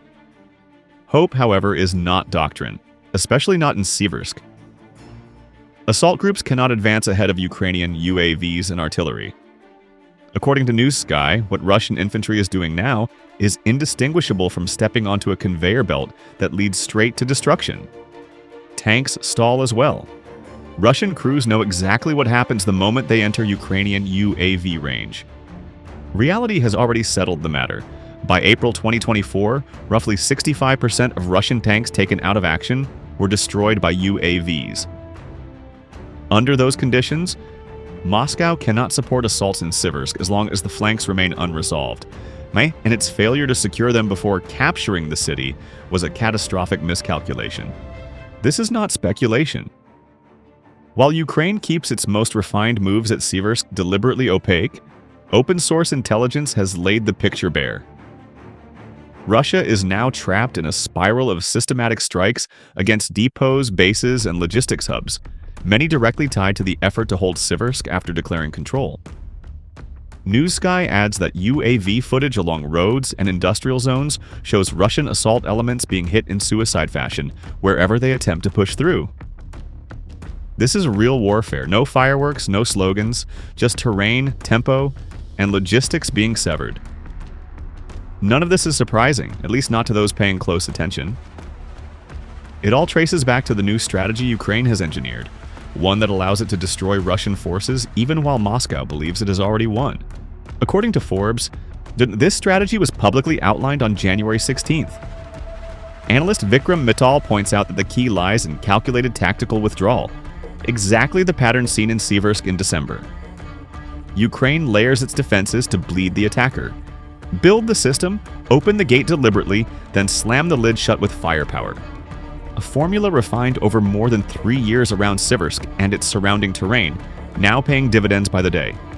Beneath the surface of the fighting, Ukraine has stacked multiple layers of lethality around the settlements Russia is desperate to seize. Anti-tank ditches, concrete obstacles, minefields, and dense UAV walls. Together they form what Russian soldiers bluntly call a kill zone, a space designed to drain the attacking force of strength before it ever reaches urban ground like Siversk. The system has only one weakness: physical limits. If Moscow still has enough men to throw into the fire, the layers can eventually be punctured. At present, Russia typically launches assault groups of 50 to 60 soldiers. When the survivors crawl through the forward belt, they are already exhausted, yet still convinced the decisive fight lies ahead, against Ukrainian forces positioned beyond the kill zone. That misplaced confidence is the exact moment Ukraine flips the board. Kiev's method is cold and deliberate. When a Russian thrust collides with a Ukrainian position, the defenders withdraw immediately, yielding ground for a very short window. Then, from prepared flanks and rear positions, UAVs, mortars, and artillery slam back into the very ground just abandoned, where Russian troops are now clustered, fatigued, and exposed. Why? The result is heavy casualties for the new occupiers. That is precisely the rhythm now unfolding in Siversk. In the ideal scenario, the remnants of the force that seized the settlement are compelled to retreat. Ukraine then returns and retakes the ground it had temporarily ceded. This pattern has already appeared in Kupiansk and Kharkiv, where the situation shifted from near collapse to Ukrainian control over most of the area. In Siversk, full liberation remains an open question, but even without raising the flag again, Ukraine can pin Russian forces here for weeks, even months, grinding down every unit forced to enter. If Plan A does not achieve territorial recovery, Plan B is to maximize losses, forcing Russia to pay in blood and metal for every meter of ground it claims to have taken. That price is not abstract. It is cumulative pressure on every subsequent advance launched from Siversk, a bill Moscow will face far sooner than many expect.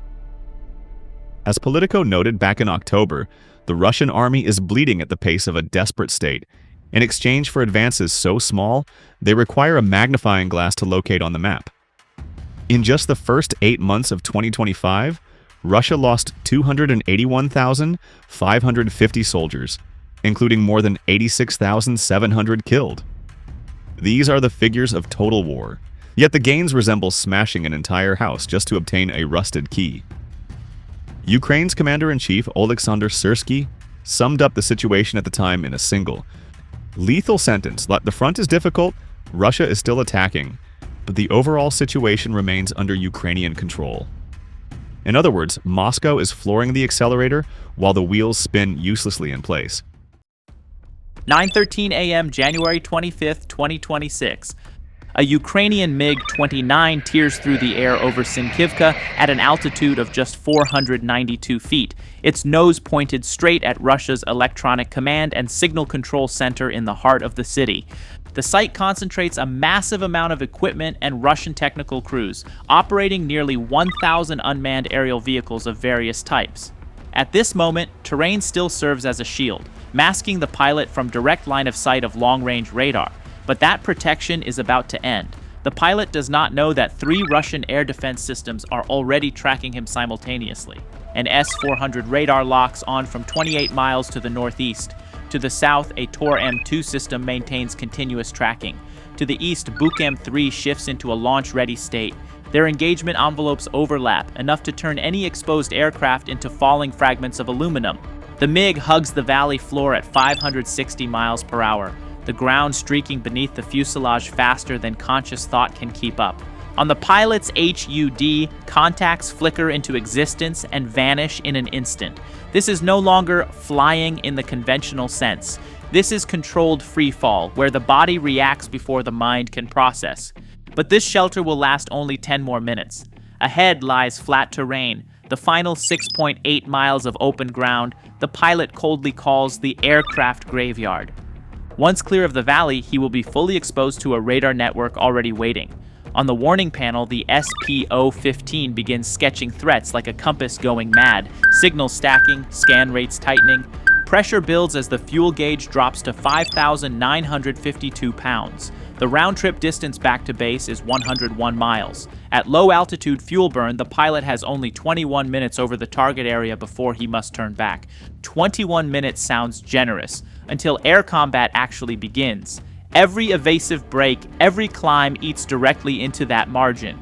The RD-33 engines running low and fast consume fuel like a bottomless pit. A single prolonged maneuver can erase the entire safety reserve. There is no fighter escort, no helicopter support, just one aircraft driving straight toward terrain that will no longer help. The final 6.8 miles are disappearing faster than expected. The pilot advances the throttle one more notch. Speed rises to 571 miles per hour. The valley opens ahead, and with it, the true cost of leaving terrain cover reveals itself. Almost instantly, the SPO-15 shifts modes. The isolated warning beeps collapse into a continuous, urgent tone, impossible to misinterpret. The S-400 radar to the northeast has locked on. The beam narrows, collapsing from wide area search into a single target tracking spike. Current distance, 27.9 miles. At low altitude, over flat terrain, with Earth's curvature choking the radar horizon, that number is not generous. It is a line between survival and death. The pilot does not need a computer to understand this. The 48N6 missile may be rated on paper for hundreds of kilometers, but in a terrain-hugging engagement, the S-400's effective range drops to roughly 23.6 miles. He is already inside the firing zone, clearly so. The only reason a missile has not left the rail yet is reaction delay. A few critical seconds for the crew to transition from tracking to launch. He has 8 seconds, no time to think. The pilot snaps hard left, enduring nearly 7 Gs as the aircraft rolls perpendicular to the radar beam. To the S-400, the MiG suddenly looks like ground clutter. The lock shatters in front of Russian operators. The price is immediate. The violent break bleeds enormous energy, and more importantly, the aircraft's position is now exposed. The entire air defense network now knows exactly where he is, and almost simultaneously, a new emitter lights up to the south. Tor M2. Distance, 5.6 miles, lethally close. Tor is not like the S-400. It does not think with a seeker head. It uses command guidance. Ground radar tracks both target and missile, continuously correcting the intercept. There is no seeker to fool. Electronic jamming is nearly useless. Against Tor, either you break its radar or you leave its tracking volume. The pilot inverts the aircraft and dives violently. Altitude drops from 492 feet to 164 feet in under 2 seconds. His left hand slams the countermeasure panel, triggering the dispenser 4 times in rapid succession. Thousands of reflective strips burst outward, cut to multiple radar wavelengths, forming a dense cloud of false returns. At 164 feet, there is no room for error, but exiting the engagement zone is no longer an option. The target lies ahead, and to survive, he must do the next thing. Create more chaos than the air defense system can manage. The MiG is flying on borrowed time from physics itself. Everything beneath the nose moves too fast for correction. A single mistimed instant is enough to turn the mission into a catastrophic accident report. But staying low forever is also suicide. The Tor M2 keeps tracking, patient like a hunter waiting for a mistake. The pilot switches to Plan 2.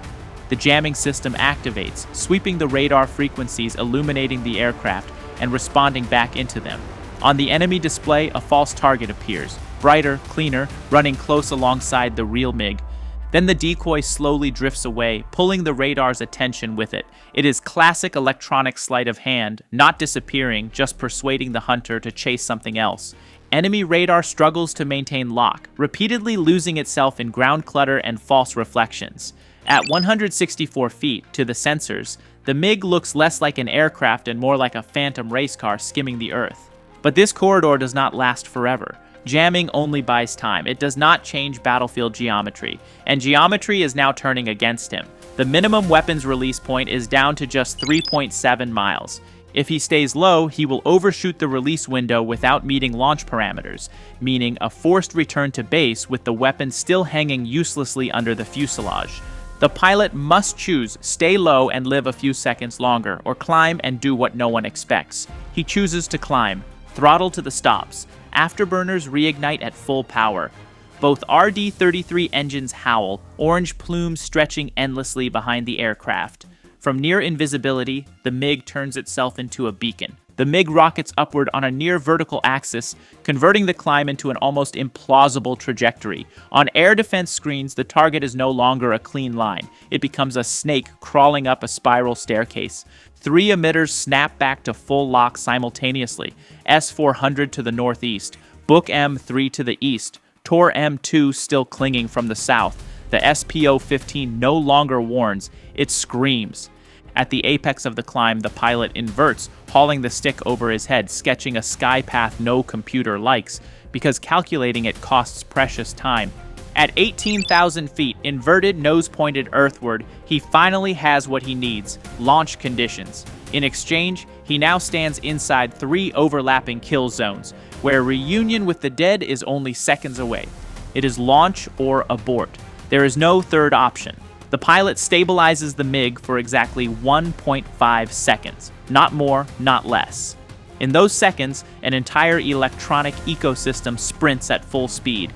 GPS cross-checks signals from 12 satellites. The flight computer loads target coordinates. The weapon's ignition cycle completes. The infrared seeker deep cools. Weapon safeties flip fully green. At that same moment, 2 S-400 missiles leave their rails. 30G acceleration, speeds exceeding 2,100 meters per second. They do not need a direct hit, only proximity to turn the sky into a metal grinder. The SPO-15 cannot even confirm launch. It transmits only one message. It is too late to hesitate. The pilot presses the release. In an instant, he feels 551 pounds of French engineering separate from Soviet aluminum. The MiG jolts upward slightly, as if a heavy backpack has been cut loose. The moment the weapon clears the rack, he inverts again and dives straight down, driving the airframe to its structural limit. 9.5 G, the maximum threshold the structure can endure. A sound comes from the left wing, not quite a crack, not quite silence. He ignores it. The aircraft flexes, not broken but close. Flexing is still better than exploding. The dive drags the MiG from 18,000 feet down to 1,640 feet in seconds, speed pushing past Mach. Shockwaves form and collapse around the wings. The air itself screams. The 2 S-400 missiles continue along the trajectory where the aircraft should have been, had it kept climbing or leveled out. No one predicted a supersonic plunge toward Earth. The seekers lose tracking angle as the MiG drops below their look-down threshold. The missiles fly on ballistically, hunting a target that no longer exists, then self-destruct at altitude. Meanwhile, the bomb ignites and accelerates. The instant it separates, the weapon's motor drives it upward, trading speed for altitude as the aircraft dives away. 2 objects that just parted now race in opposite directions, each at extreme velocity. The pilot holds 328 feet, threading between ridgelines as terrain seals his escape. Fuel becomes the next enemy. That last afterburner burst consumed hundreds of kilograms in seconds. The return leg is now an equation with only one solution: fly perfectly or eject and walk. Behind him, a Buck M3 launches at the bomb, mistaking it for the aircraft, burning a $1 million missile on a target that does not evade. Procedurally correct, tactically meaningless. Less than a minute remains before impact. The pilot hugs terrain, stretching each second of fuel, while overhead his weapon enters its final phase. No cover required, no luck needed, just time. The bomb completes its climb and begins energy conversion. Speed is traded for altitude, then altitude sold back for velocity. The nose tips down.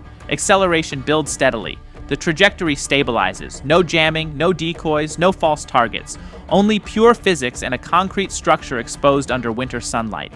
The guidance system no longer searches. It confirms. GPS performs a final correlation. INS updates differentials. Error collapses below 1 meter. For Hammer, the target is not an area. It is a point. The Russian electronic command building lies motionless beneath the winter sun, antennas, cables, and relay arrays exposed on its roof, the most fragile components of the entire system. Inside sit control rooms, servers, and signal processing racks managing hundreds of UAV feeds simultaneously. Hammer does not strike horizontally, it dives from above. At 4,921 feet, the penetrator nose begins its work, not to explode, but to retain shape on impact. Exactly 9:27:38 a.m. At 164 feet, all calculations end. A single straight penetration, like a colossal drill bit, punches through the concrete roof in under a tenth of a second. The roof collapses before the sound wave can propagate. Then the explosive detonates. The blast occurs inside the structure, not outside.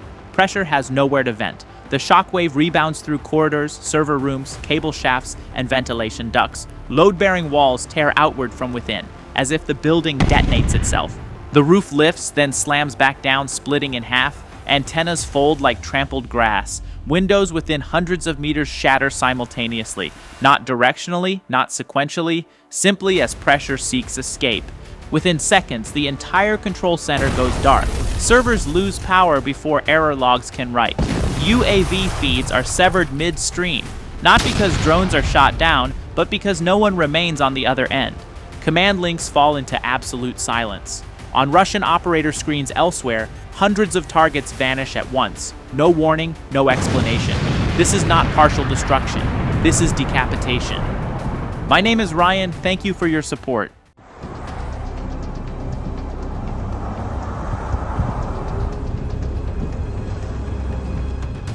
Moscow has come to a stop, not because of war, but because trucks are no longer moving on the roads. When the wheels of a truck grind to a halt in the middle of a Russian winter, it is no longer a traffic incident. It is the moment the circulatory system of an entire empire begins to clog. The most critical routes leading into a city of more than 13 million people have turned into massive parking lots. Trucks slide downhill, freeze in place mid-lane, and block vital arteries. People are furious. They abandon their vehicles on the roadside and walk through the freezing cold. In some places, civilians themselves are forced to push steel masses weighing tens of tons out of the snow, an image that does not belong in the 21st century of a so-called superpower.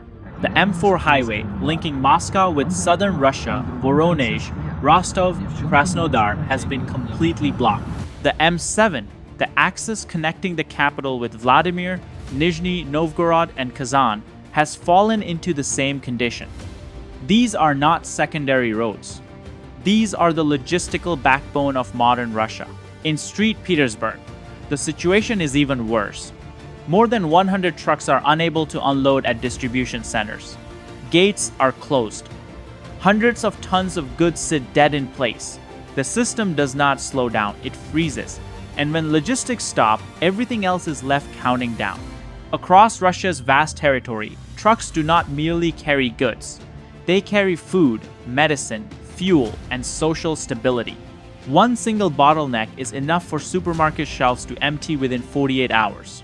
Transportation costs have surged by as much as 40% in many regions, turning every grocery run into a test of nerves.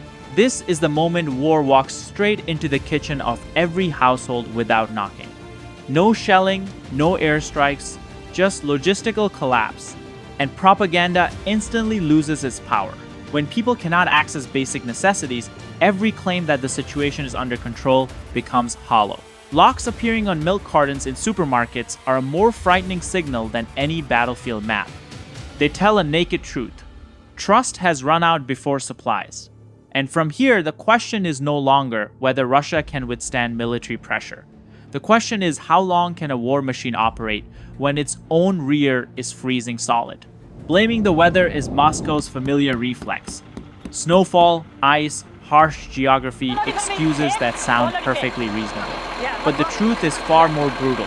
Russian logistics did not break because of snow, but because of war-driven inflation. The cost of operating a truck in Russia has crossed the breaking point. Fuel is expensive, spare parts are scarce, insurance costs have exploded, and labor shortages are severe. Meanwhile, freight rates have failed to keep pace with costs. The result is simple. The more you drive, the deeper the losses. For thousands of transport companies, the rational choice is no longer to keep moving but to park the trucks and wait to die. Data from transport associations show that the current wave of bankruptcies is the largest in nearly 2 decades. In just a few months, Tens of thousands of trucks have been repossessed due to unpaid debt. These vehicles do not disappear. They sit idle in yards, stripped of gearboxes, brakes, and engines to keep a few others running. This is not restructuring. This is an economy committing suicide. The Kremlin's core mistake is treating this as a transport sector crisis. In reality, it is a deadly spiral between civilian and military systems. Russian doctrine relies heavily on civilian infrastructure to sustain war. When civilian transport companies collapse, the military loses its external logistics layer, something no ammunition depot can replace. For every hour a frontline unit waits for ammunition, a truck in the rear is being dismantled for parts because replacement components no longer exist. For every ton of food that fails to reach a city, social stability takes a step backward. Logistics does not only sustain war, it sustains order. Meanwhile, the Kremlin has tightened the noose around its own neck. To prioritize the military, it has cut civilian flows, imposed quotas, squeezed credit, and pushed thousands of companies into bankruptcy overnight. Russia once prided itself on being an energy superpower. Now it must consider controlled distribution just to keep shelves from going empty. By contrast, economies with flexible logistics systems, transparent fuel markets, and open supply chains, especially the United States, can absorb long-term pressure without choking. No need for theatrics. By simply functioning smoothly, they allow opponents to exhaust themselves. And when civilian wheels stop turning, every grand strategy turns into scrap paper in the snow. Logistics is not just trucks and roads. It is the operational trust of a modern society. When trucks stop in Moscow and St. Petersburg, the shock is not about traffic. It flows straight into kitchens, factories, and the collective psyche. Prices are the first signal. Just 24 to 48 hours of disruption, and supermarket shelves begin to thin. Fresh food spoils inside trucks, cold chains break, and transportation costs jump another 30-40%. That increase does not vanish. It flows directly onto the consumer's bill. Locks placed on milk cartons are not security measures. They are signs of panic. When food becomes uncertain, propaganda collapses. Slogans about everything being under control cannot stand in front of an empty shelf. Inflation enters the kitchen, and once it does not leave quietly. Scarcity breeds hoarding. Hoarding breeds speculation. Speculation breeds anger. It is a chain reaction every experienced economy understands all too well. The second blow strikes production. Factories wait for raw materials that never arrive. Finished goods cannot reach ports. A steel mill lacks ore. A textile plant lacks cotton. An assembly facility lacks components. Assembly lines stand still not because of bombs, but because there are no trucks to move goods. Here, war has left the front line and marched straight into the payroll. Notably, this paralysis is not symmetrical. Economies with flexible logistics networks, deep financial systems, and large reserve capacity can absorb the shock. The United States belongs to that group. Russia does not. When logistics costs surge, the market does not compensate. The state cannot rescue it. Businesses pull the plug themselves just to survive day by day. The geoeconomic consequences follow immediately. Deeper dependence. When Russia fails to deliver on time and cannot hold prices, partners pivot away. Traders behave coldly, they follow reliability, not slogans. On this chessboard, Russia slips from partner to risk. And when society begins to normalize disruption as a permanent condition, it is no longer a short-term crisis. It is a reset of living standards at a lower level, something that erodes resilience faster than any sanctions written on paper. Logistics does not need explosions to break. It only needs time. When trucks stop, the Russian authorities still have one last tool to delay reality: darkness. And they chose it. Cutting the internet, blocking banking services, shutting down social media, and suffocating digital infrastructure is not a panic reflex on a snowy morning. This is a premeditated power experiment, activated when physical logistics can no longer be controlled. The Kremlin understands one thing very clearly. When goods cannot be moved, stop information from moving.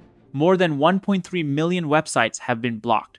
VPN and proxy services, the last airways connecting Russian citizens to the outside world, have been shut down at an unprecedented scale. This is not content moderation, it is the sealing of exits. A society cut off from the internet does not just lose news, it loses coordination, loses markets, loses jobs, and loses faith in tomorrow. Technically, this is a frightening escalation. Roskomnadzor no longer operates as a regulatory agency, but as an algorithmic enforcement machine, using AI to predict information behavior and neutralize it before humans can react. When censorship becomes automated, power no longer needs to explain itself. It only needs to flip a switch. But darkness does not only conceal truth, it exposes weakness. When banks freeze, digital money disappears. Transactions seize up. People take to the streets, not for politics, but because survival becomes impossible. This is the moment a modern state turns itself into an open-air prison, where order is maintained through exhaustion. The contrast with developed democracies becomes stark.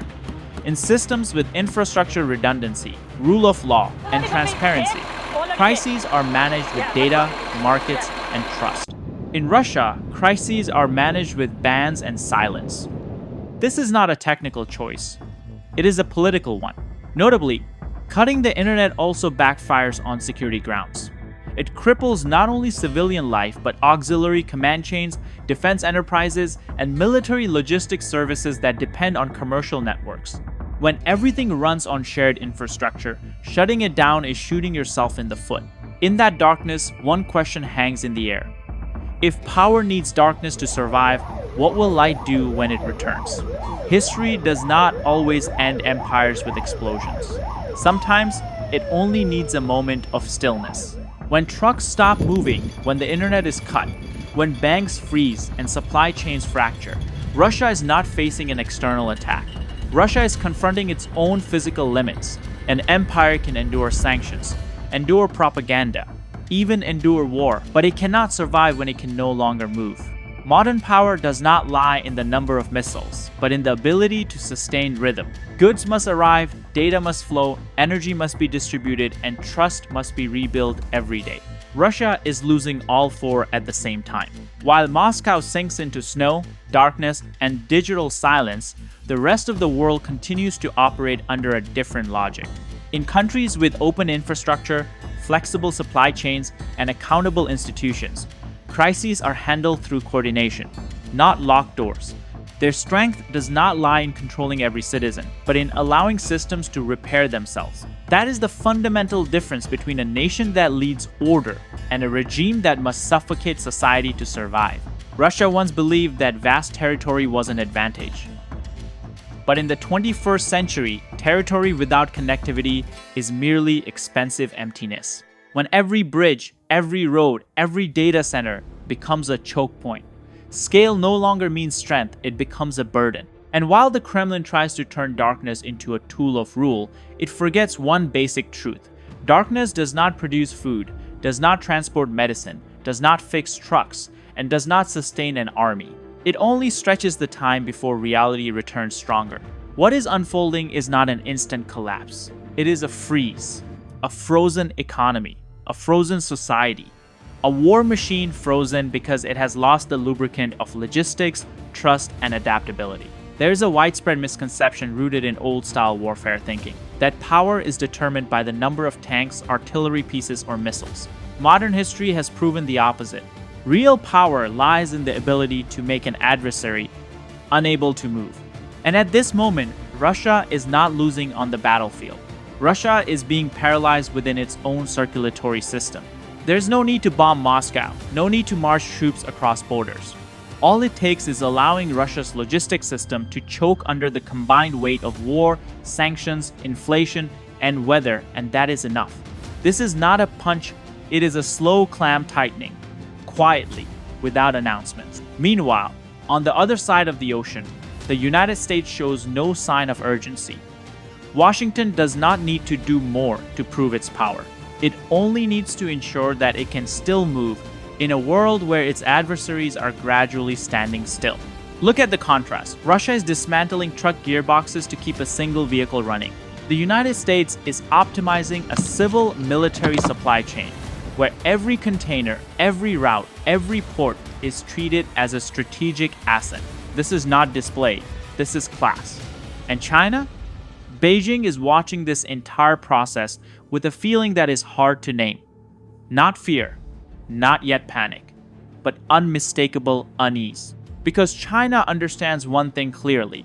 If Russia, the largest country on Earth by territory, can be logistically strangled to this degree, then no transport-dependent economy is immune. Russia is becoming a living lesson, no longer a strategic partner. The most telling point is this. The United States does not need to declare victory. It simply lets time do its work. In this game, Washington does not accelerate the tempo. It controls the tempo. And that is always the mark of the side in command. When trucks stop moving, when the internet is cut, when warehouses cannot be resupplied, every military doctrine becomes meaningless. No logistics, no power, no flow, no empire. And that is why, without firing a single shot at Moscow, the United States is still shaping the outcome of this chessboard, quietly, patiently, simply by standing firm while everything else wobbles. And when history looks back on this moment, it may not ask who fired the first shot. It may ask a far simpler question. Who was unable to keep moving and who kept going? And that is only part of the story. My name is Ryan. I'll see you next time.